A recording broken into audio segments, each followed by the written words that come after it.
আমরা ৫ই আগস্ট পরবর্তী সময় থেকে ঢাকা বিশ্ববিদ্যালয়ের প্রত্যেকটি হলে আমাদের আগে প্রত্যেকটি হলে কিন্তু বিভিন্ন ছাত্র সংগঠন বিভিন্ন নামে বেনামে এবং তাদের নিজেদের নামেও কিন্তু তারা তাদের কার্যক্রম পরিচালনা করে এসেছে।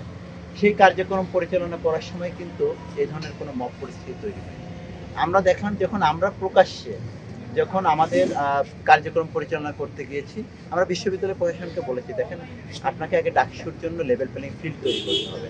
তো এই যে আমরা আমাদের কোনো নেতাকর্মী যদি কোনো অপরাধ করে থাকে, তার জন্য কিন্তু আমাদের প্রকাশ্যে কমিটি আছে, সেটি দায়বদ্ধতা আমাদের রয়েছে, জবাবদিহিতাও রয়েছে। কিন্তু গুপ্ত রাজনীতি কিংবা বেনামে রাজনীতি সেখানে কিন্তু কিন্তু কোনো কোনো প্রকার জবাবদিহিতা কিংবা কোনো দায়বদ্ধতার কোনো জায়গা থাকে না। এটি আমরা মনে করি যে বাংলাদেশের ছাত্র সমাজের যে আকাঙ্ক্ষা বা চেতনা এবং জুলাই আগস্ট গণঅভ্যুত্থানের যে চেতনা, সেটির একদম বিপরীতমুখী একটি অবস্থান এবং এটি পরিপন্থী।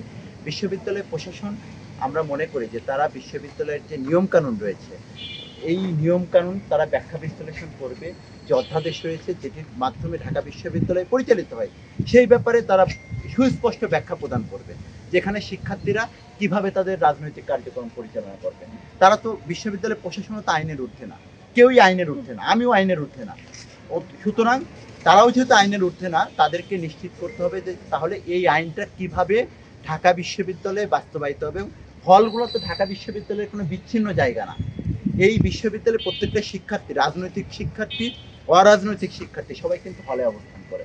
সুতরাং যে ঢাকা বিশ্ববিদ্যালয়ে রাজনীতি করবে সে যদি হলে অবস্থান করতে পারে, তাহলে হলে রাজনীতি না করার সাথে তার পার্থক্য কোথায় থাকলো? ঢাকা বিশ্ববিদ্যালয়ের বিভিন্ন হলগুলোতে এখনও ছাত্রলীগ সংঘবদ্ধ অবস্থায় রয়েছে এবং এই বিশ্ববিদ্যালয়ে এই যে সাধারণ শিক্ষার্থীদের মনোভাবকে ধারণ করে একটি অনাড়ম্বর এবং সুষ্ঠু পরিবেশের মধ্য দিয়ে, আনন্দঘন পরিবেশের মধ্য দিয়ে একটি ডাকসু নির্বাচন আয়োজন হোক, সেই ব্যাপারে কিন্তু আমরা বিশ্ববিদ্যালয় প্রশাসনকে সার্বক্ষণিক সহযোগিতা করে এসেছি এবং করে আসছি। কিন্তু আমরা তাদেরকে বলেছি, যদি আপনারা বিগত দিনে সাধারণ শিক্ষার্থীদের এই যে গেস্ট রুম, গণরুম সংস্কৃতির সাথে যারা জড়িত ছিল, নিপীড়নমূলক রাজনীতির সাথে যারা জড়িত ছিল, তারা কিন্তু এখনো হলে অবস্থান করছে এবং আপনারা যদি তাদের বিরুদ্ধে কোনো ব্যবস্থা গ্রহণ না করেন, তারা কিন্তু আপনাদেরকে এই ডাকসু নির্বাচনকে কেন্দ্র করে ঢাকা বিশ্ববিদ্যালয়ের পরিবেশকে অস্থিতিশীল করতে পারে। গুপ্ত রাজনীতি, গুপ্ত রাজনীতি নিষিদ্ধ করা সম্ভব না, কারণ গুপ্ত রাজনীতি ডিটেক্ট করা সম্ভব না। কাজে আপনার এই সিদ্ধান্তের বলি প্রাথমিকভাবে প্রকাশ্য রাজনীতি, এবং প্রকাশ্য রাজনীতি যারা করে তাদেরকে গুপ্ত রাজনীতি করার জন্য আরো প্রণোদনা। গুপ্ত রাজনীতি নিষিদ্ধ করা সম্ভব। গুপ্ত রাজনীতি ওনারা কত গোয়েন্দা আছে ওনাদের কাছে আমি জানি না, কিন্তু মানে শত শত গোয়েন্দা নিয়োগ না করে গুপ্ত রাজনীতি বন্ধ করা সম্ভব। আর আরো একটা গুরুত্বপূর্ণ জিনিস হচ্ছে যে এই সিদ্ধান্ত বাস্তবায়ন কিভাবে করা হবে তারও কিন্তু কোনো রূপরেখা তারা দেয় না। তারা বলছে হলগুলো আলাদা আলাদা হবে।